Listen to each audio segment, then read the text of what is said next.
Pinapabilis ni Pangulong Marcos Jr. ang proseso ng visa ng mga international tourists at estudyante. Samantala, target ng gobyerno na mapabilis ang pagbili ng supply ng mga ahensya sa pamamagitan ng online platform. Nasa sentro ng balita si Alan Francisco. Suportado ni Pangulong Ferdinand R. Marcos Jr. ang rekomendasyon ng Private Sector Advisory Council na pabilisin at pasimplihin ang visa application ng mga international tourists at students na nagtutungo sa Pilipinas. Gayon din ang pag-adapt o paggamit ng online platforms para mas mahikayat ang mga banyaga na bumisita sa bansa.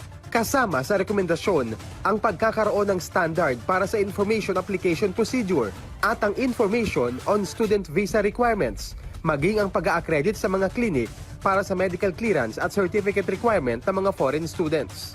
Gayon din ang rekomendasyon na payagan ng online submission ng student visa application. Sinabi ng mga opisyal kay President Marcos na maaring alisin ang in-person interview para mapabilis ang proseso at kakailanganin lang na magpakita lang ng personal ang aplikante kung irerekomenda ito ng government intelligence para sa isyong pangseguridad.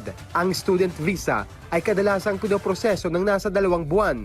Ito ang pinakamahabang processing period sa mga kapitbahay na bansa sa Timog Silangang Asya.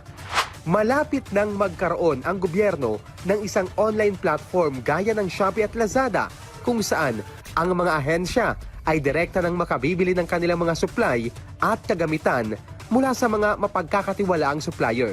Ayon kay Budget Secretary Amena Pangandaman at Procurement Service DBM Executive Director Dennis Santiago, maglulunsad sila ng isang platform na tatawaging e-marketplace na bahagi ng pag-amyenda sa Government Procurement Reform Act.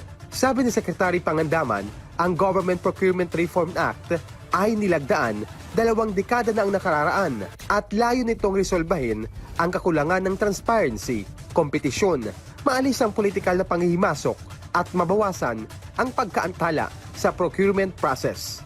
Alan Francisco para sa Bayan.